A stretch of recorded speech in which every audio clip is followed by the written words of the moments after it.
Hi everybody, welcome to Shakey's Sports Journeys. I think we've done 50 plus podcasts now, and I thought it was time to kind of freshen things up a little bit. It's great talking to all different sports people, cricketers, rugby players, footballers, all walks of life. But I thought it would be good to go into something a bit different. Just so you know, you can find us on YouTube, Spotify, and iTunes by simply searching Shakey Sports Journeys. But today is the launch of a new section to the podcast called Life on the Ground. And what a guest I've got for you today. I never ever thought in my lifetime. I grew up watching this lady on TV, Sunday Omnibus with my mum. We used to watch 3-4 episodes in a row. Bit of a teenage crush as well on this one when I was younger. But I welcome to the show, famously known for being on EastEnders, Danniella Westbrook. How are you? Hi, Kasim. Hi, everyone at home. Thank you for having me. What a build-up. Gosh. Listen, I had to be. I mean, it's just the power of technology, power of people getting in touch with on social media. And before you know it, I've had messages galore coming in saying, wow, that's something different. So here's to a good chat with you today. I've been following you on social media for a while, really inspired by a lot of the things you're doing. So good on you. But let's get into it. Let's go right back to the start. So what I want to talk to you first of all is tell me a little bit about Danniella Westbrook's childhood, your family background, etc. Okay. Well, I'm just hang on a minute. Let me just move that 1 second. Let's start that. Let me pick that up for you because I'm going to plug this in because otherwise I might just run out. Wait there. Ready? Okay. Let's go back to the start for Danniella. Yes. Just a normal girl, went to a normal primary school. My parents were normal. My mum worked up in the Vale in London. Worked really hard. My dad had worked for a tyre company and stuff. And you know, my mum and dad worked 7 days a week. But back in the 70s, I think everybody's parents worked 7 days a week. And as was per norm, which is still the case now for most people, your grandparents kind of pick up the reins and do your tea and do all that sort of stuff. So I was just a normal kid. Like now, my daughter's at my mum, so she does everything with my mum because I'm always around, running around. So yeah, so it's just a normal childhood. I went to a normal state school up the road in Woodford Green, and everything was kind of normal. And then a girl down my street, she did a video for Boy George. She used to go to Sylvia Young Theatre School on a Saturday. Gorgeous little thing. She did a pop video, and I was like, wow, because she used to sit down on a Thursday night and watch Top of the Pops. That was the thing we used to watch. Like you said, used to watch the Omnibus on Sunday. My sister would watch it. There you go, Top of the Pops. And then I used to watch on Sunday. She popped up on there. And then on a Sunday, we always used to watch the Royal Variety performances and stuff. And I used to be like in awe of everything. And every time we went to the theatre or pantomime and stuff as a kid, I used to be like wishing it was me up there. And I drove my parents crazy to send me to this Sylvia Young Theatre School. And my dad didn't have a clue what that was. So he's like, no, you're fine riding horses and doing your thing. And my mum's, because she worked in London and she worked at quite a glamorous place. It was like by the Playboy Casino and stuff. She was used to more of like the London lifestyle. She'd worked in the King's Road for a long time at Peter Jones. And, you know, it was when Twiggy and all that was around in the late 70s. And, you know, she was proud of her daughter. She was proud of a little blonde daughter. And she put me up for some modelling. And literally the first job I ever went for was for Asda. And I got it with a lady called Jeannie Savage, photographer, who later went on and found Nell McAndrew, Melinda Messenger, Katie Price. She went on and founded all those and worked a lot for the Daily Star doing page 3s and stuff. So I originally worked for her, for Asda. And then from there, I got a contract for a company called Tammy Girl, which was a shop in like on CNA I did. And I never forget walking in Asda's with my mum, and there was great big posters hanging above the kids section. And I was like, oh my God, my mum was like, oh, she was so proud. She asked the man that at the end of the season, could she take it? Could she come and collect it and have it? Because it was her daughter. And she was so very proud of me. And I was only 9. Excuse me. Excuse me. You're all right. Take a sip of something. That's my honey and lemon. So I haven't got the virus. I'm okay. But thank God. So yeah, that was me at 9. And then obviously I started to go to the Saturday school and I really enjoyed it. And my parents were not from a theatrical background at all. They were just normal working class people from East 17, from Walthamstow, funny enough. And you know, they sort of just went by the rules of the game. And I went in to do theatre in the West End and did varieties and did all sorts of stuff and worked at the Palladium, and I did Joseph for Angela Weber and stuff. And before you knew it, I was up and running. I was always working. It seemed that every job I went for, I got. And I used to tell terrible lies as well. I used to say, like, oh, are you frightened of snakes? I'd be like, no, I'm fine with it. Never seen a snake in my life. Or I remember doing one for a Colgate commercial. Can you ice skate? Yeah, I'm a brilliant ice skater. I've been ice skating about twice, holding on to the side. And I got the commercial. And on the first day of shooting, they were like, okay, just skate out and just do some backward crossovers, do a spin like that. And then when you finish spinning, I want you to stop and smile like this. And the star used to go on the tube like that, ting. And I just got out on the ice and I thought, I can't fucking skate. I can't skate. And they sort of looked, and the director and my mum, they phoned my mum. The chaperone was furious with me because we used to have chaperones because of the equity law. Yeah. So they phoned my mum and said, I thought Danniella said she could skate. My mum said, I don't know anything about ice skating. She never really ice skated. She can ride horses.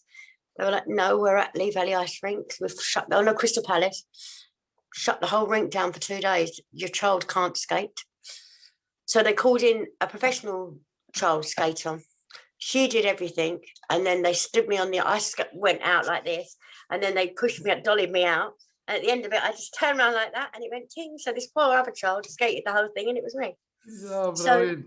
That's brilliant. That's sort of how I got. At least you got. Listen, you need to. I got paid. It's the show business. You got to do what you got to do to get in there. Oh God, yeah. Moving into a bit more into that. So you obviously progressed into acting. It kind of started with the modeling kind of side of things, but I mean, I've seen it as well documented. The industry when you were at a young age was not the best to you. How and when did that start? Oh well, it started very young for me. Obviously, like I said, my parents didn't have a chaperone license, so I used to be chaperoned on quite a lot of work. And I did a lot of shows, a lot of performances, and lots of things. And by this time, I was at the full-time school, so I was 12. Between 9 and 12, going up different jobs I did. It started off quite mild abuse, touchy-feely abuse from people. And then by the time I was getting into my teens, it was full-on abuse at events that we were taken to and cabarets that we did and getting ready backstage. And I literally remember getting ready for a quick change on the side of a stage and somebody as they were changing me, trying to touch me. And one of the older boys from the show, just that I went to school with, come and stood in front of me. And he said, no. He said, no. He said to one of the girls, get a change. And he stood there and he said, you can just touch me. And I'll never forget that. And then as I got older, it makes me really upset because as I got older, I then became that boy for the other younger ones. I was like, no, it's fine. Don't touch them. And that's how it went. And a lot of abuse prevailed. We're talking like the Oasis, early 90s. It was a very different industry to what it is today. Thank God. I mean, I think Sylvia Young would have gone absolutely crazy if she'd have known. Yeah, I mean, obviously, we know of certain people that have been convicted for it. People that worked with children, and rightly so. Certain people that worked with children very closely. But what I just can't get my head around from the stories I hear and listening to you is how the hell was it allowed? How did? Because it was a very close circle of people that are involved between. It's like the Illuminati turnout thing, really. It's like, you know, that being sworn into something, a secret circle, you know, a job for the boys. And that's why they say never work with children and animals, you know, because children speak and they speak up. And but it wasn't a pleasant time. And a lot of people I went to school with aren't here anymore because of abuse that went on. And you know what, Facebook's been a great thing for me because literally everybody I went to school with, God bless the people that aren't here, but that are, we all have our traits mental health wise. If it wasn't for abuse, it's for rejection from working very early and getting a lot of rejection, or bulimia or anorexia, or all of those things, because it's all self-image. And all of that stuff is self-harm. it's all self-harm, and it's self-harm and not what you can see on the outside always. Just because you're not cutting or burning yourself or something like that, it doesn't mean you're not literally tearing yourself to pieces on the inside, and that's really painful for people. And I think one of the big things to come out of this pandemic is people are speaking to each other, and we're losing a lot of people because people aren't speaking. But at the same time, these podcasts are letting people listen to other people's voices, and they can sit at home and think, I'm not alone. The pain that I'm in now, I can get help for. I mean, I didn't seek help for my troubles, which led me onto a huge cocaine addiction and a fair few relapses along the way. Because one of the first drugs I was ever given, well, the first thing I was ever given before any alcohol was a line of coke. Very young. I was very young. Let's say I was very young, and it's always been my emotional crutch. And I have to really freaking check myself when things go wrong for me. I have to really check myself, because I have to physically and emotionally remove myself from places, because it's so easy. I've sat in meetings of a 12-step program and listened to people of 20 years clean that have been doing a business deal and things have gone wrong, and they've just reached to their drinks cabinet. And before they know it, they're halfway through a bottle of gin or a bottle of whiskey. And I'm like, wow, how did that happen? And sure enough, there it happened for me after 14 years. A lot went wrong in my marriage, and neither one to blame. It was just a breakdown of marriage. We just grew out of love. And the first thing I did, I wouldn't have known where to find drugs. I was 14 years clean. And within 2 days, I had cocaine. I found it because that was my crutch. And that addict is always there. It's like an internal scab that you pick away at. And you think, I know what I do. I'll numb myself. And you go back to that. Some people gamble. Some people, some people are sex addicts. Some people are gambling addicts. Some people are gym bunny addicts, to their gym. And some people are OCD. Some people have got all these things going on for them that they're addicted to. My first ever thing that numbed me and stopped me feeling anything through being abused as a child and sexually exploited, if you like, was coke. They gave me a line of coke and dabs of coke and stuff, and I physically couldn't speak on it or anything. And that's still today. If I use today, I can't speak. I'll take cocaine. Everyone else is going, and I go, and I can't hold my breath. I can't breathe. I have an internal panic attack. It's not an enjoyable thing for me, because I straight away have that internal trigger that goes to that time. Because I was that young and these drugs spun me out so much I couldn't speak, and I was so petrified of what people were doing to me. I couldn't breathe. And I didn't know about panic attacks or psychosis and stuff like that, but I got all of those traits. So now the minute I pick up coke, that's what happens to me. And for many years I put cocaine with alcohol, with sex, with everything else, and I partied, and I was in London on the scene all the time. Like 4 or 5 nights a week I was on the scene because I didn't want to sit in my own head. I just wanted to get out of my own head. Just on when you started facing the abuse at a young age, when did you choose to speak out, Danniella? When did you?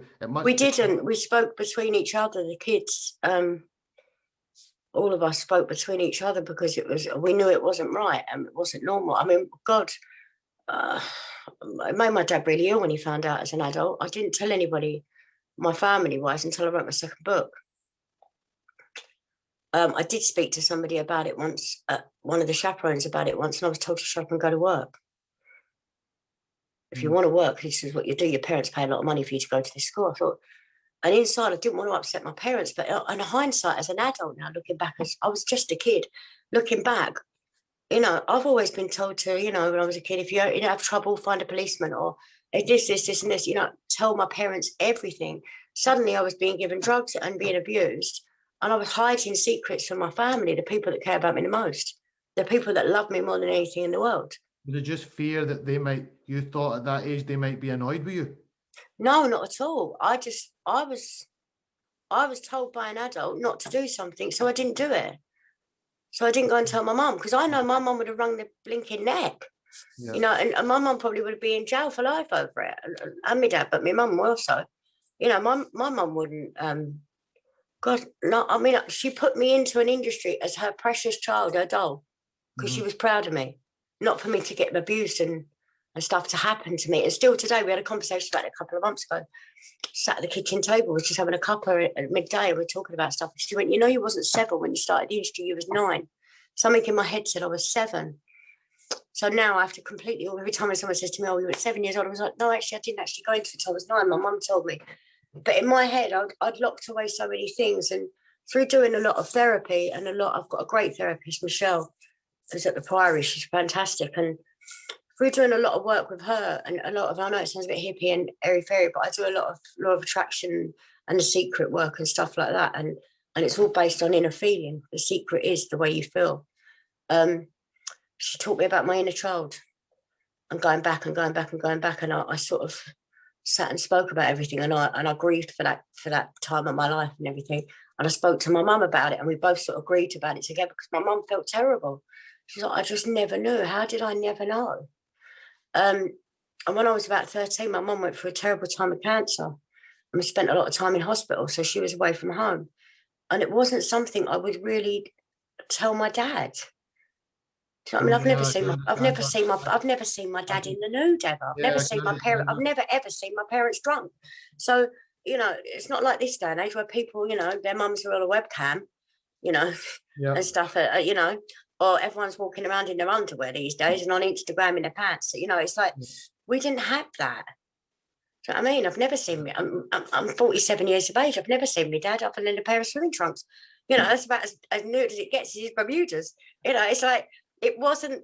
We just wasn't brought up that way. It wouldn't have been something you would have felt too embarrassed to discuss. Oh God, no! I mean, I remember my nan having an absolute nightmare about somebody nicking a pair of her drawers off the line once in the back garden. You know, there was a peeping tom in the area.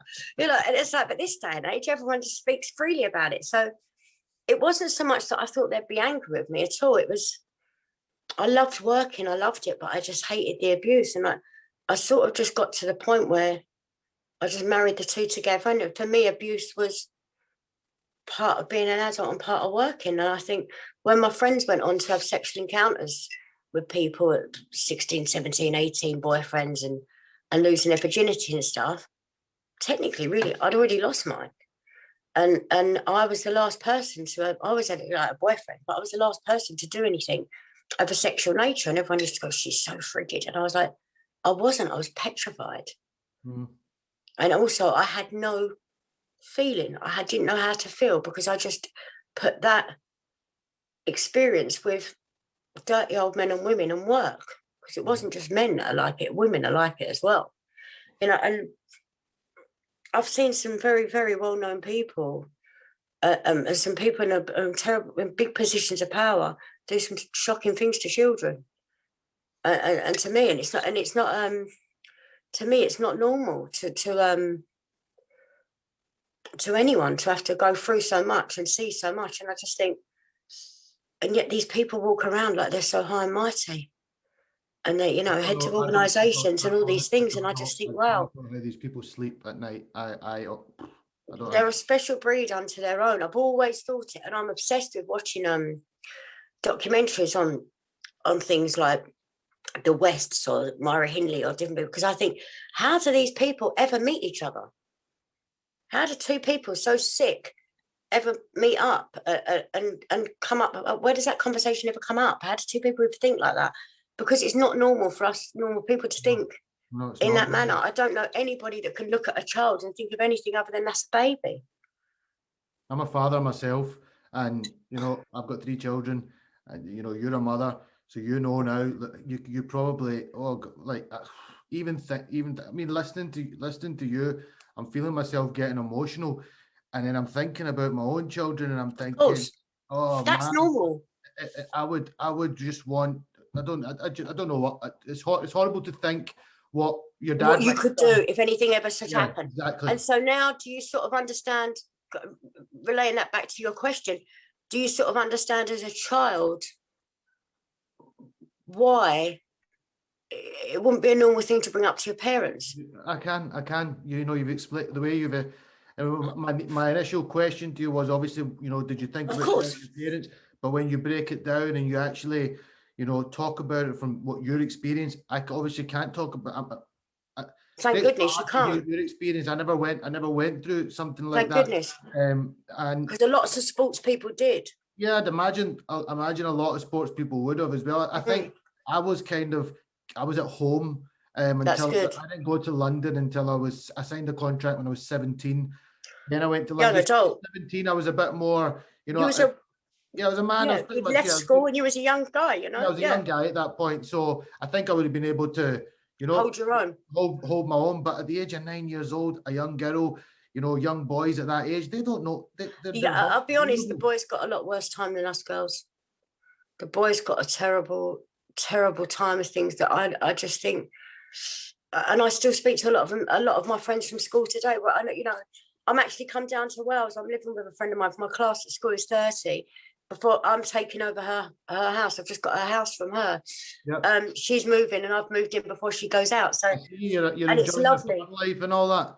I love it. I just love it. But do you know what? I'm just not running away anymore. But I just think I speak to guys that I went to school with, boys and girls, but the boys. And do you know what? I'd say a good 2/3 of us are in recovery for one addiction or another because of trauma. Yeah. Because of trauma, because, we're all running from something. And then like this day and age, it's more mental health. It gives you people who've got bipolar and other, psychosis and lots of other issues because of trauma. In my day and age, it was early 90s. It was, like the business film with Danny and Tama. It was everybody was on drugs. Everyone was on cocaine. The stockbrokers, that it was a high life. And at that time, people as well, you would have come across lots of professional sports people, and I'd imagine as well. Oh God, loads, yeah. Sports people are always cool. Sports people are always cool with me. You know why? Because you guys are very disciplined people. Mm-hmm. You had to turn up and do a very physical job. Mm-hmm. So I do know quite a lot of boxers, footballers, golfers, tennis players, cricketers, all sorts of sports, and some people throughout that industry as well, that way in entertainment, I've got very good friends with, because they've kept me more grounded, because they know the industry, they know about fame, they know about the sides of press and the bad publicity, good publicity. When you're flying, and when you're not when you're not winning your fight, so you're not playing for that team anymore, or you're not playing for your country with cricket and stuff, or winning. Tuffers has always been a great mate of mine, Phil Tufnell, and he's seen things go through the wrong way and the other way, and he's turned it round. They've been a great leveler for me, because they've been in the industry, but on a different side of the industry, so they know fame and everything else, but they've got discipline. And that's one thing I kicked against, was discipline, because I was disciplined in the wrong way by the wrong people. Within that circle, within that paedophile ring. So I was disciplined in that way, whereas you guys are disciplined within your sport and within your own person. I didn't have that. So good friends of mine that are in sport, I have been at the top of their game and now coaching people and doing stuff, are great levelers for me, because they understand I can talk freely to them. Someone like you, Kasim, I can speak freely to, because you've been in the public eye. You are in the public eye, but you're doing a different journey now, as am I. And you understand that you can't always trust everybody to talk to, but you're also discussing a story like this, such as mine, 5-10 years ago, or 10 years ago, let's say, would have been classed as more of a conspiracy theory, and what is she smoking today? Because that just sounds ludicrous. But since it's all blown up, people are now, like the pandemic, people are looking into it and seeing that conspiracy theories, are they though? Are they conspiracy, or is there an element of truth in those? No, so it's listen. So moving into back to your acting career as well. You're famously known, and how I know you very well is watching you on the screens all through the 90s for playing the lovely Sam Mitchell, the little rascal Sam Mitchell at times as well, no doubt. But you were well looked after in your family on set by the late... As well, it's up at BBC as well. BBC as well, but the late Barbara Windsor, who played Peggy Mitchell, and then you had Ross Kemp, who played Grant, and then you obviously had Big Brother Phil as well. Now, I really want to, because this is like a real time of my life. I can relate to this. I can see you getting a bit excited. Listen, me, my mum and my sister. My mum would iron on a Sunday, and obviously you get the omnibus. So if you didn't catch all the episodes through the week, you'd catch up with 3-4 Most episodes. people did on a Sunday. Most people did it on a Sunday. So I would sit down and, I loved Grant and Phil. I loved your character. I love Peggy. The Mitchells, to me, are what EastEnders, really, that's when I loved EastEnders. I'm going to be honest and say, Back in the day with Frank Butcher and everybody, it was great. Arthur Fowler. I don't watch it anymore. I turned it on recently, and I was just, I remember, I recognized one or two, but back then was the real, I really, really enjoyed it. Take me back till you were about 16 when you got your role, to go Sweet 16, to go on EastEnders. Tell me about that journey, please. I was the luckiest girl in England. I really was. And I got to be with Sid, and I spoke to Sid yesterday, actually. And because I posted a picture yesterday about a wedding, it was 30 years ago this week that we got married on the show. And 28.5 million people tuned in to watch us get married. 28.5 million people. Yeah, now we're lucky if we get 3 million views or 4 million views an episode because of the Sunday Omnibus. That's why the Sunday Omnibus was such a huge thing, because it used to be the 2 episodes together, because we only used to be on a Tuesday and Thursday then. Yep. Yeah, and then there was only 4 channels on the TV then. Mm-hmm. Channel 4 was quite new. That's how old we are, people. Yeah, I know. Yeah, so we used to get, but we ran away to Gretna Green, and I remember getting this job, and I think they saw 1,500 girls for the part, and it went over a course of 3 months. And then I remember doing my last audition. I had to go off to Elstree, and I was allowed to go without a chaperone because I turned 16. And I put my pen down at Sylvia Young's. I put my pen down in my history lesson. I just put my hand up, and they went, go on, go. And everyone was like, good luck, good luck, good luck. And I was like, thank you. And there was only in my whole year, I think there was 18 of us in the whole year at that school. It was such a small school. And we all got on so well. It was great. And off I went to Elstree in my school uniform with my long blonde hair and my little quiff. And I sat there, and there was 4 other girls, 2 of which I'd seen at previous castings. And it was at the BBC in Elstree. And for those of you that haven't been, there's probably a lot of people that haven't. It's where they do Holby City and stuff. Yep. So you'll go in and you'll notice it from Holby. But the reception area, you can look over the top. It is like a hospital. And there was a little cafe bar upstairs, and I sat down there like this, and I just saw this head come over the top with a sausage roll hanging out of his mouth and all this hair. And he went, "Oi, girls, like, are you here casting for Sam?" And I was like, "Yeah, I am. We are, yeah," like this. And he went, "Yeah, all right then." He said, "Well, I've got to read with you lot, so I'll see you in a minute." And he was like jumping on his thing like that with his long hair. And all the girls were all giggling. And I was like, dickhead.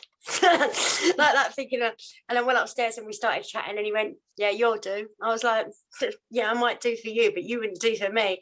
And the casting director was laughing because they could hear us outside, like choking around.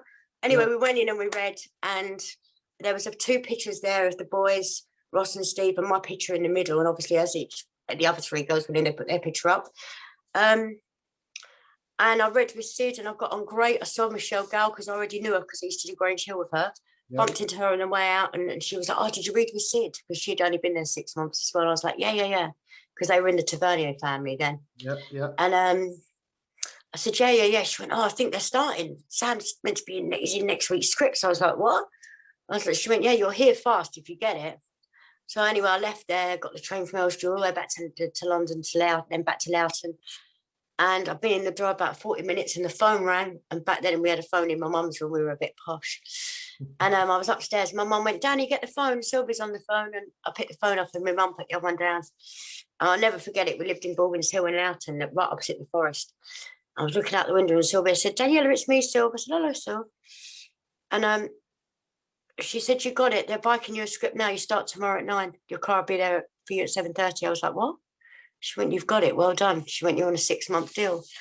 And I just got there the next day. I couldn't sleep. I was so excited. I went to bed at 9 o'clock, still up at 1, going to my mum, "What am I going to do?" I'd learnt the lines. I knew it. That was easy for me. And I went the next day, and I just walked out into Albert Square, and I just was like, wow, man, this is my new home for a bit. Mm-hmm. I was like, this is the biggest dream come true, And I did my scene with Sid. And Dave Bowen was our cameraman. He's still there now, head of cameras. And I met the boys, They were like, "Oh, so you're our little sister and stuff," and it was just like, what I need to dig on that. I mean, they're so what was it cool, like being man. on? I actually vibe off that still today. When I talk about it now, I'm like, I can just feel that feeling of when I walked in the square and I just saw Albert Square and the Vic, and that was like, wow, What were they like to work with? Well, I'm going to call phenomenal, him Phil. phenomenal. Stevie McFadden, who plays Phil, is such a fantastic. Both the boys are great actors, very different, very versatile, but great. And I've always been there like their little sister on set, and it's like they've always just looked out for me. And Steve can make me cry like that. He plays Phil, like even now, he can turn around and we'll do a scene and he'll say something and he'll just say, and I'll just cry. Whereas Ross is the one that who's meant to be the harder one, Grant, that I can just get around my little finger. You know, it was like she'd look at him, and I remember doing a scene where we were getting married, and then we came back to Albert Square and we ran away to get married, and Phil and Grant were chasing us across the country, and so was Frank and somebody else. It was like that. It's brilliant when you see the footage now. It's showing on a channel somewhere. People are saying they're watching it, and it is funny. And Pat and Frank are running across the country looking for us, and then our mum at the time then was played by a lady called Jo Warne, played Peggy Mitchell first, and then the boys rallied to get Bar in, and eventually we were lucky enough to get her, but. You know, and I remember doing a scene where we came back to Albert Square and we had this white wedding, and they, the Eastenders called up my school, Sylvia Youngs, and said, "Can we have some of Daniella's classmates in to be our bridesmaids? But we're not going to tell Danniella." So I turned up to do the scene for the church. They wouldn't let me in the church to do the scene. They're like, "No, you have to stay around here in the porter cabinet." I was like, "Well, I want to go around to get a cup of tea off the truck." "No, we'll get you a cup of tea." I was thinking, "Can you get me?" No one ever does this for us. It's going, "Why are you getting her a cup of tea? You're letting me go around there like that. Well, why is she special?" They were like, "No, because we don't want her curls to drop out and stuff." I'm thinking, okay. Anyway, I came around the corner for the scene, and I remember because I had trainers, Reebok Classics on at the bottom of this wedding dress because it was raining. So I'd come around the corner, and you literally see my face go, "Oh my God." And my friends from school were all standing outside the church going, "Yeah," like they all knew they were going to be there. I didn't know. And it was really a lovely, in fact, Danielle, my friend Danniella Westbrook and I were talking about it last night. And she said, "Do you remember that day?" And I was like, yeah, I do remember. Because Really nice. her dad gave us all a lift home as well. That's a really nice touch by the producers to do something like that. They were great. It was Corinne Hoylinsworth was there then, and she was fabulous. And it was just a nice thing, but it was like, you know, we spent all this time running away and getting away with Ricky and Sam. And then we came back and they'd actually put my class friends from Sylvia's in as my bridesmaids and my wedding things. And That's sweet. It was such a great thing. But back then we didn't have camera phones and stuff to Snapchat and stuff. So all we've got are our memories. And then and we still talk about it today. We're so lucky. But yeah, I had some great times. And I'll never forget, we did this scene back there and I had this white wedding, and there was a scene and I kept doing my hair in the mirror. And Ross Kemp says to me something, and he says, "You know, I love you, don't you?" I was like, "Oh, I wish Mum could be here. I look so ugly and all this." And he's like, "You don't look ugly." And I had to pull a face. I'm like, to him. And he come over and he just kissed us off my head, and I just cried. I could cry thinking about it because we were so close, all of us, you know, as a family. And then Barbara came in and it switched the Mitchell family up. I think it gave us a completely different moral standing within the square because it sort of softened the edges of the boys. It sort of showed you where the boys got their hardness from, but where Sam got her brassiness and a Cockney Sparrow thing from. And it sort of, she just went and become this matriarch of Albert Square that was a force to be reckoned with. And she was just, Barbara, for me, was the most phenomenal actress. Unbelievable. Yeah, and watching her with Pam St. Clement, or watching her with Junie Brown. I could watch June Brown act all day. Like June's phenomenal, Dot Cotton. She's just great. And I really have learned from the best people. Legendary, those three, all three of them together were just phenomenal. And of course, Wendy Richards as well. Late Wendy Richards was a great actress as well. And I mean, I used to watch Bill Treacher work, who played Arthur. Bill's fabulous. Letitia Dean, a most underrated actress ever. Like, I mean, I can watch Tish just go from doing something, go, well, laughing and joking, to the next scene, she's absolutely sobbing and breaking down. I went to school with Letitia. She's got a twin brother, Stephen, who used to chaperone me, never let anyone hurt me. It was lovely. But, you know, most underrated, because she's, you know, as much as Sharon's in everything on EastEnders, you know, you don't see the amount of work that girl does. Mhm. I mean, she's learning like script lines and scripts like that thick of a night at home, and back in at 6:45 the next morning. You've literally given her life to that show, and she's I think phenomenal actress. Adam Widjack, Charlie, phenomenal actor. that's but she was brilliant, and obviously she went off for a lot years and years and years, Yes, she did. and then came back. Obviously, with you, this was when the media, started. You started coming in the media quite a bit. You were struggling with your addiction on and off. Yeah, And I was at that time then when we got married, didn't I? So you were on and off. There were stages where you were off EastEnders, and then you were back. I had to. I was dying at one page. And that what was going on? Were you just was it the addiction? I just couldn't do fame. I couldn't do. I lost my moral standing. I didn't know. I was a teenager. I was 18, 19. I was at Smash Hits roadshows, Smash Hits pole winners parties. I was presenting at Top of the Pops. I was meeting Mariah Carey. I was doing, Sid and I met Mariah. We did a show with her. I worked with everybody. Mm-hmm. I worked with so many people. I was in the West End doing a show. I did so much. I worked with Timothy Spall, played his niece, with Leslie Sharp and Frank Stubbs. Ross went off to ITV, got a whole golden handshake deal at ITV, and went off and did stuff there, and did the army thing and that he did, and then he did the gang thing, got Ross Kemp on gangs and stuff. It was a crazy time where the industry just had so much money to throw at us. It was kind of crazy. Mm-hmm. I was in London, on the London scene at Browns. I was at Browns. I was at Limelight. I was in Emporium. I was at China White's, Cafe de Paris, Titanic. I was everywhere. I was in Manchester, the closing of the Hacienda. I was at the rave scene. I was on the rave scene. I was backstage. I was going out of Robbie Williams. Then I was going out of Brian Harvey. I was around Oasis. I was around people flying everywhere. I met them. I couldn't believe it. I met Oasis. I remember getting on an EasyJet flight to do a gig in Barcelona, and I was with Jarvis. The whole flight was celebrities.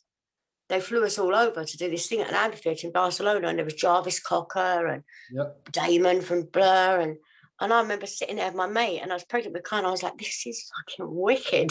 It was like that Snoop Dogg film that he did with the airplane. It was like everyone was just partying on the plane, drinking and having fun. And then we got to this thing in the amphitheatre and was listening to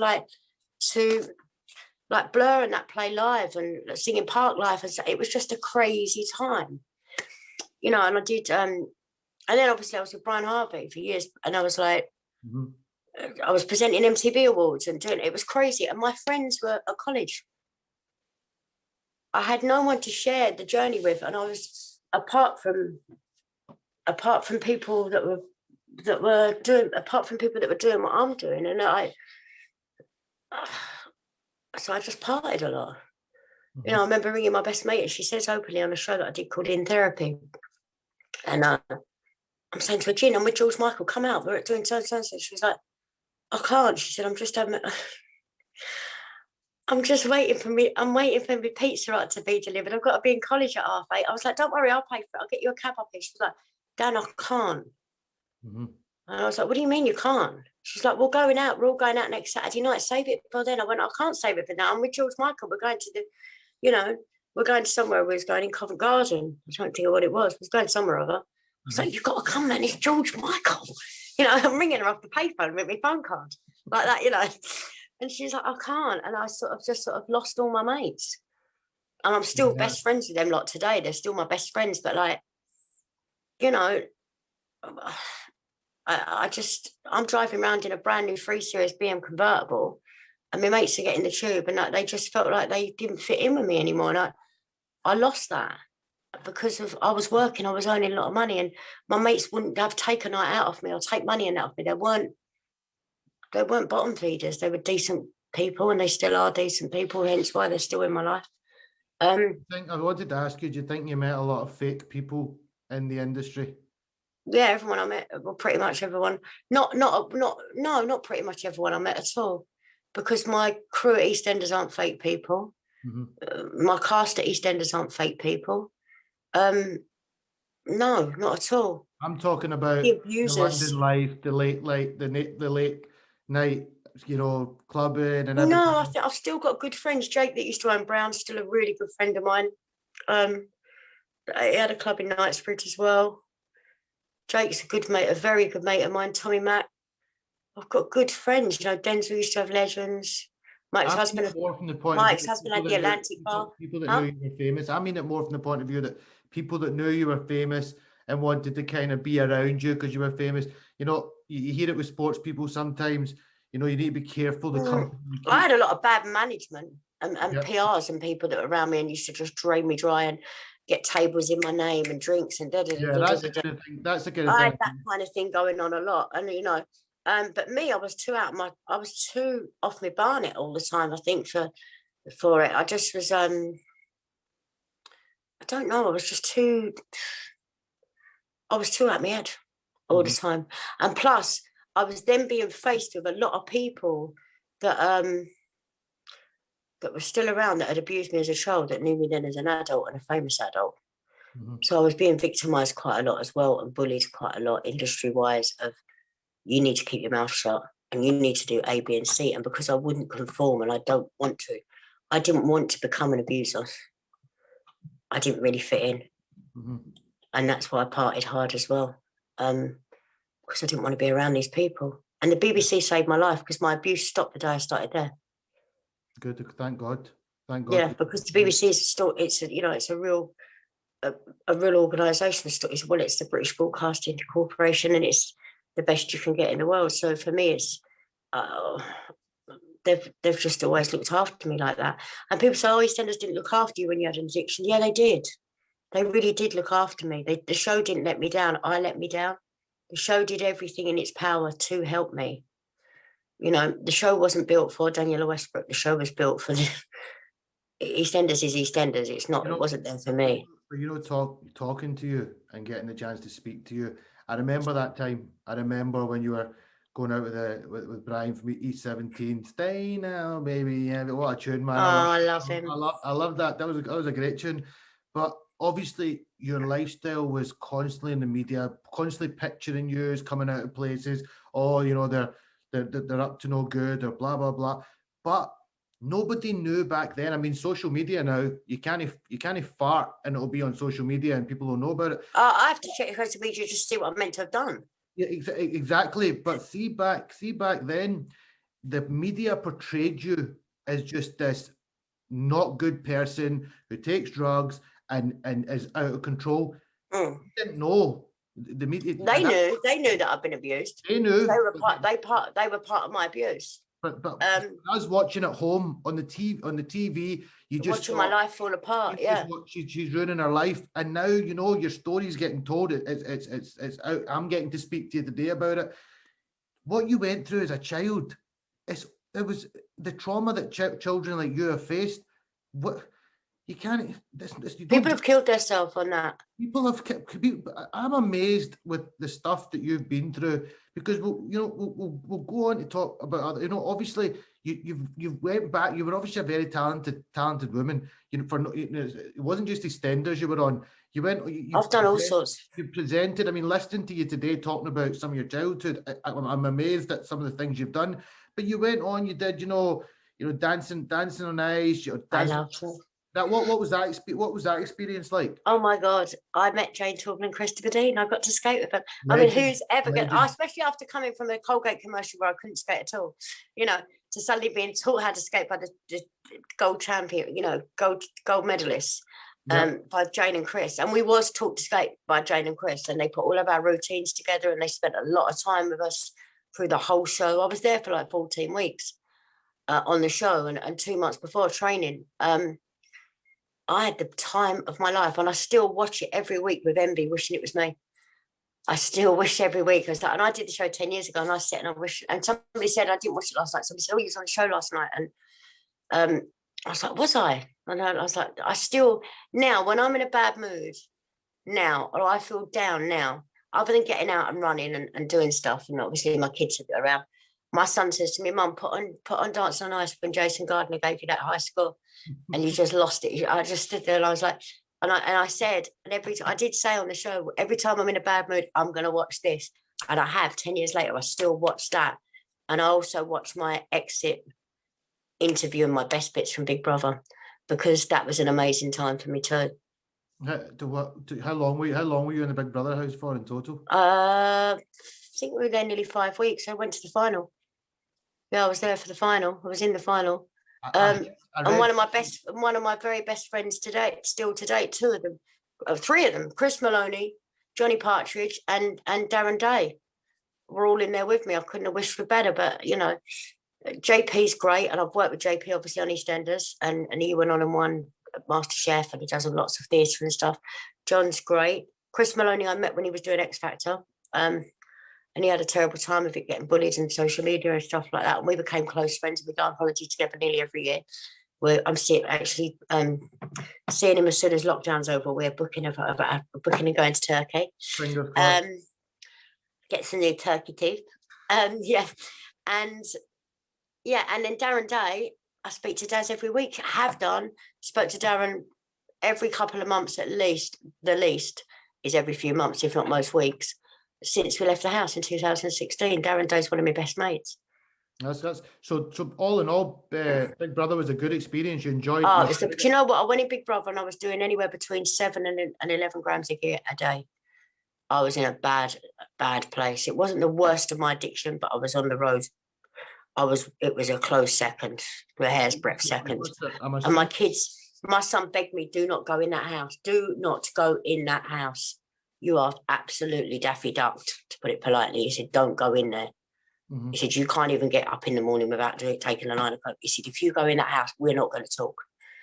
And I said to him, but I need the money, I need the money. He went, what, so you can put yourself in the grave? He said, don't do it, Mum, I'm begging you, don't do it. Me and you will never speak again. And I had to do it because I knew I had debt. I knew I had everything coming up against me. I was using a lot. Remember, people would give me drugs because I was Danniella Westbrook. Mm-hmm. But then people still had to be paid. Mm-hmm. And they literally fucking shoved me through that door when their big eye opens. And I walked out, went in the house, and I hadn't taken drugs for 2 days before because they put you in a hotel. So I didn't take anything with me. And I walked out on there and I thought, that's it, I'm never going to speak. My kid's never going to speak to me again. My daughter already wasn't talking to me because of my behaviour and everything else, and the way things have gone. I hadn't seen her for nearly 2 years and still continued to use on that because I was in the poor me situation. Mm-hmm. And it was all obviously about me being the addict. It always is. And I thought, as I walked out that door, I thought, my son's going to be watching this and never speak to me again. And I just thought, head up, get on with it, show the world you're okay, you can do this. And I woke up in that house the next morning. I didn't have one come down. I was like, no, I'm here and I want work. I did it. And then when they brought the family into the house 2 days before the final, my son came down the stairs and I just fell apart. So I thought, I didn't think he'd ever be there. But I was really proud of you at that point. Do you know what? He was just so happy for me. But yeah, I still came out on the night of the final and ended up getting on it. I hadn't touched it for 5 weeks, ended up getting on it. Because do you know what? I thought it was going to be everything I craved. Because for me, the biggest addiction was fame. So I thought. Mm-hmm. And I was in the Big Brother house, and it's really strange how quickly you become institutionalized. So I understand how people that go to jail become very institutionalized, people that have been in there a long time and then come out of prison and find the whole world of things very daunting. I walked out on that final, remembering I hadn't seen anybody in there for 5 weeks other than when they took me out to the dentist. But I walked out on the night of the final, and the noise of the crowd, when that door opened and they went down, I was shaking. And I walked out and I did the whole thing, the whole celebrity thing, and they got me backstage and I just broke down. And they were like, what? I was like, I can't see anybody. I don't want to see anybody. I'm freaking the hell out. Because I hadn't heard another human voice in there other than, this is Big Brother, can you come to the diary room? And the people we were with, and then when they brought our family in. And to suddenly get all of that, and I thought that would give me the biggest rush of adrenaline because all eyes on me and it's what I wanted. I hated it. You went on and you did, I don't know if you did this before it or after it, but you did I'm a Celebrity. Get me well out before. I did that when my daughter was a year old. I did it in 2002. You did 9 days. How would you describe 8 days and I legged it. The day I knew my check was clearing, mate, I was like, I'm a celebrity, get me out of here. Words I would never say in my life. I didn't actually say the words either because I was so embarrassed to say it. Was it just not for you? Was it not? Listen, I was married to a multi-millionaire. Going to the toilet in a fucking hole in the ground was not a bit of me. I broke a nail and I was like, I need to go to the Versace. I'm not happy here. This is not for me. Who were you on there with? Who was on? I was with Tuffers. Oh, that's right. That was that series. Tuffers was like, come on, Westy, you can do it, with that big cat smile of his. Like, I was like, shut up, Tuffers. I want to go home. I want to be in the Versace. And I just legged it out of that. I was crap. But I'd go back and do it now because I know I think I'm a little bit more humble now. But then, I was married to a multimillionaire. I'd never been away from my kids. I was clean and sober. Mm-hmm. But that's another thing. I was clean and sober, but I wasn't. I was working a program, so I thought. I was, turning up, going to meetings, never shared in a meeting, never did any of that. Didn't ever did the 212 steps until the last time round. I didn't work with steps. I didn't have a sponsor, but I stayed clean for 14 years, and I was what they would call. I was a dry lining. I was just not. All the only thing I wasn't doing was picking up. And so my attitude was completely off, and my mental health, and I still had all these demons that I hadn't battled with. Mm-hmm. And I just fixed it. I plugged that hole, and it's the hole from your soul, that hole that's, crying out for something inside you. I plugged it then with money and shopping and everything else because my husband was rich. And before that, I plugged it with sex and drugs and alcohol and chaos. Mm-hmm. And it wasn't until this time round that I'm like, I learned how to do, through The Secret and Law of Attraction, and through having a sponsor and through working a 12-step program and doing daily gratitude lists and all of them things, resentments, harms, daily things, daily resentment lists and stuff, and texting it all to my sponsor on a daily basis and working a program, being service, helping others. All of those things I do today keeps me clean. That balanced diet, started doing Herbalife, started repping for Herbalife now, doing stuff like that, helping people, giving back. Now I'm learning to do producing, working alongside a friend of mine, Lee Salisbury, directing and that, and doing some stuff with him and opening up online workshops and courses with a friend of mine who's a casting director and my other one that's a director, and then me as an actor. We've got workshops for people that we're going to be hosting. And hopefully when lockdown's over, we'll be able to do seminars for things for people. It's only this time round I've learned how to fill that void. Before that, I just kept plugging it with other things. You recently were on. I seen a clip where you were on Loose Women, and you were chatting about, what you've been diagnosed with. Sadly, you obviously you suffer from your mental health. You mentioned you there's personality disorder, bipolar. It breaks my heart saying these things. Psychosis. I'm not by any stretch trying to, be gone, but I mean it's known there, and I think I'm very inspired talking to you today. I've watched your podcast, one of your other podcasts recently, but getting to speak to you directly, I feel like the journey you've been on, the life you've had from a very tender young age. Your parents didn't really know the industry. If your parents were film stars or big, they might have been a bit more. That's what I'm saying. It's not they're not to blame. With your kids now, you could be like, I know your son. He's a rapper, and he's very talented. He's got 4 businesses. He was a rapper.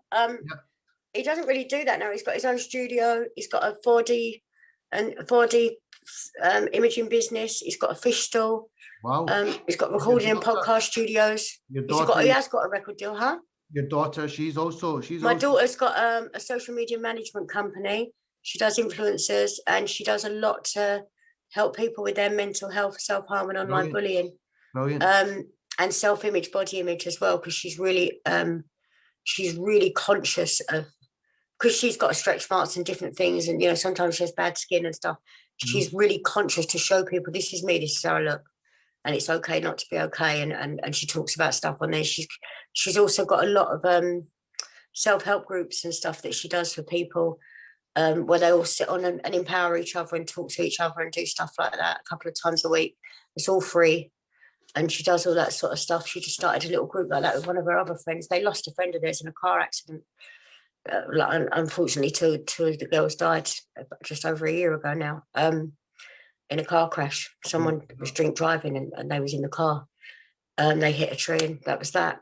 And it sort of opened Jodie's eyes up to how short life is.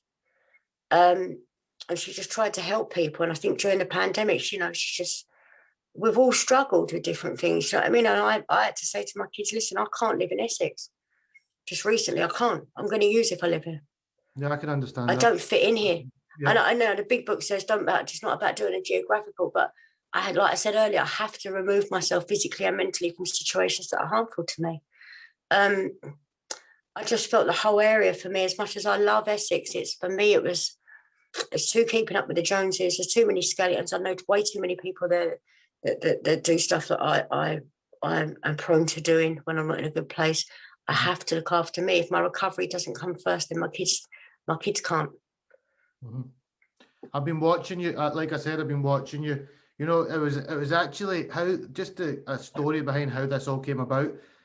So you were on a podcast not so long ago, and I commented just to say, you know, I thought this was really cool. You came across really well.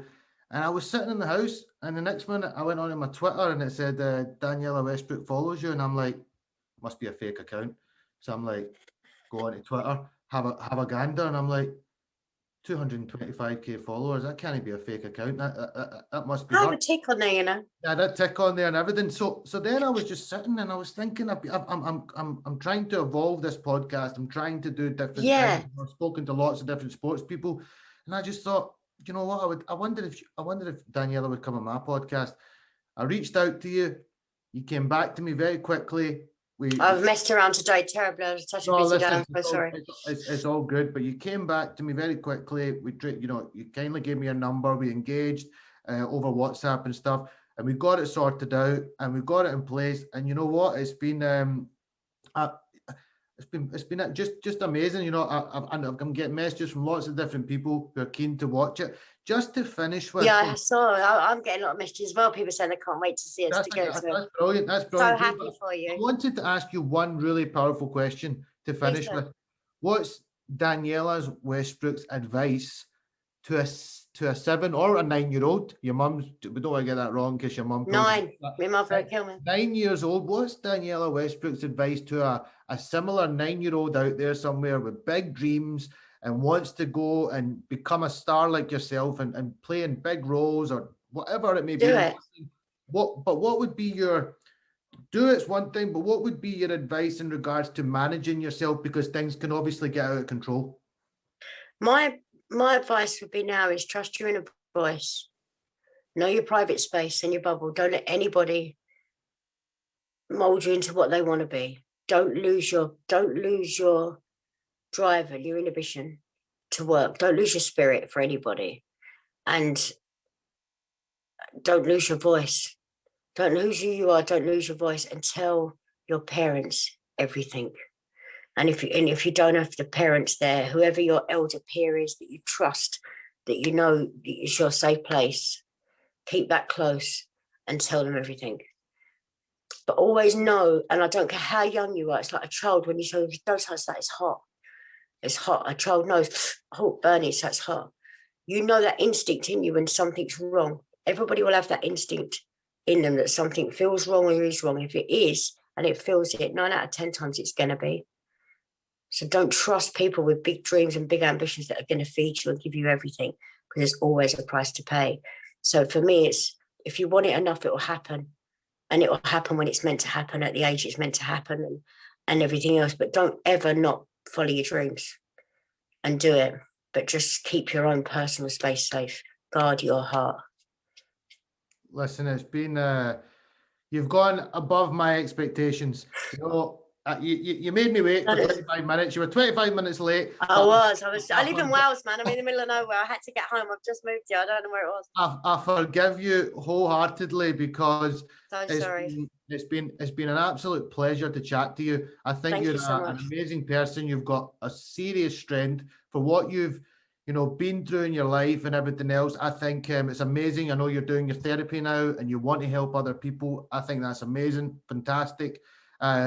If I can ever do anything to help you or to... Thank you, I appreciate that. Whatever it may be, I'll be there for you. To your children, brilliant to see that, they're making their own way in their journey. And, I listened to your son a little bit on a podcast the other day. Smart lad. Very smart lad, very, very intellectual. It was interesting. A woman actually commented and said, I thought he was just going to be a bit chavvy and blah, blah, blah, but very smart kid. And, that's very powerful. Very articulate boy. Very articulate, use words that I would have to Google and stuff like that. So, it's...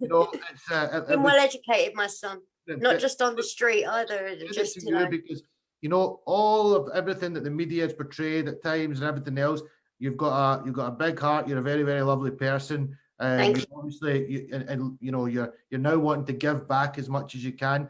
And listen, keep doing what you're doing. I see you've been active. You're running. You're out there in the farms and spending some time with the animals. I think it's I good love my life. to get yourself out of the big city life. Look after yourself. It's been And you too. it's been an absolute pleasure. I'll catch you for 2 seconds, but it's been a pleasure.